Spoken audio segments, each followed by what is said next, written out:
Thank you, everyone, for being here. I really appreciate it. I'm not nearly as comfortable up here as Hannah is, so you'll have to bear with me. I'm not a public speaker, I'm going to speak a little bit today about No One Left Behind. I'm sure you've heard that from us a lot. It's everywhere on our signs, and it's one of our phrases that we repeat a lot. And I want to explain what that means to me personally. No One Left Behind actually predates me, and I'm not going to go into the history of it because I'm sure one of our esteemed doctors here will do that, and they'll explain literally from day one it was a part of Victory. I just had the privilege of actually coining the phrase, but it was always part of our DNA. So what I'm going to do is a little exercise that I apologize for the people that I've done this with before, but I think it's the best way to explain what No One Left Behind means. So I'm going to ask everybody to close your eyes and think about the most difficult or challenging experience that you had in your life.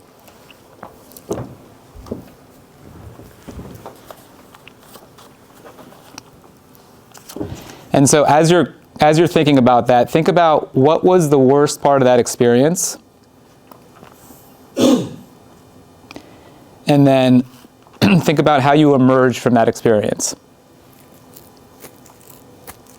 What was it that actually finally got you out of that experience? When you're done, you can open your eyes.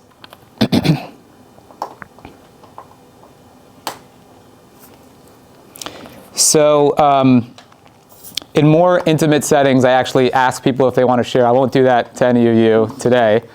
I'll just share briefly. For me, I won't get into a lot of detail, but when I was about 17, I had a really traumatic experience where a close mentor of mine committed suicide, and it was a few years of really difficult times, and financial difficulties with my family kind of came after that.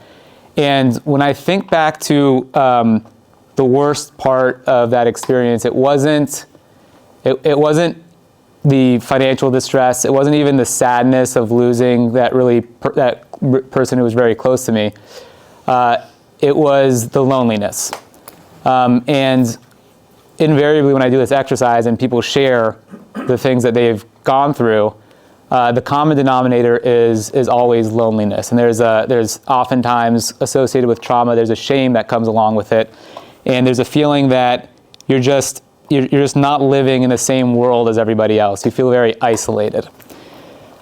And the best way I could describe this, Albert Einstein has a quote, or at least it's attributed to him, that the most important decision we have to make in our lives is, are we living in a friendly or hostile universe?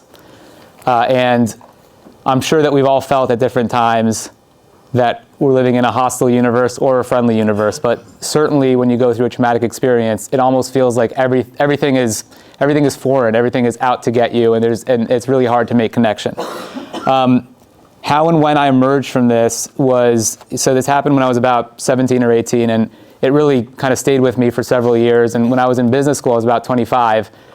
Stanford has a class called it's colloquially called touchy-feely. It's an interpersonal dynamics class where the best way to describe it, I think you guys would all appreciate this, it's kind of like group therapy. It's not supposed to be, but it's kind of like group therapy for business students.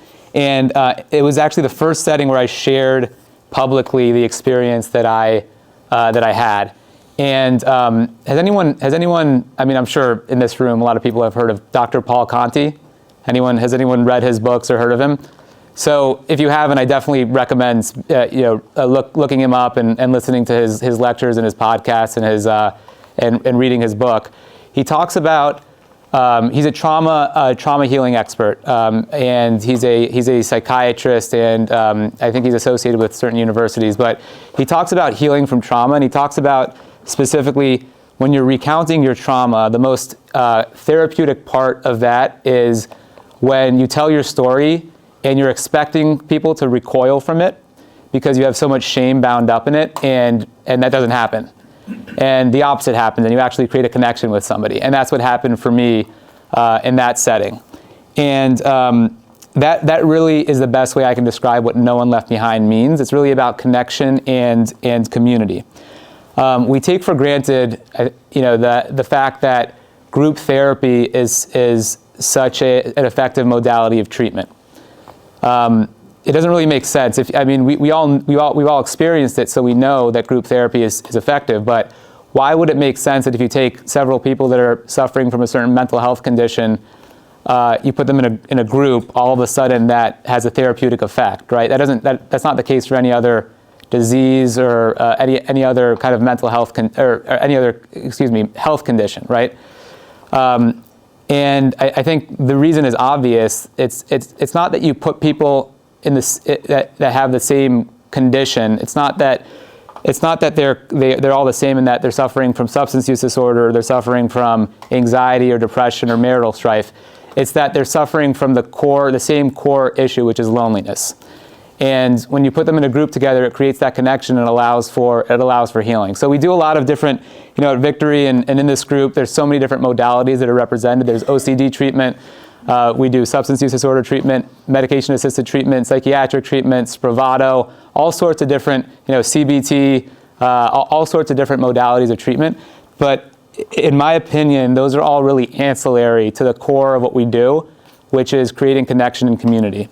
And when I think about the different organizations represented in this room, that's really the hope, is that when we talk about No One Left Behind, it's really about together creating a community and creating connections for the patients that we serve.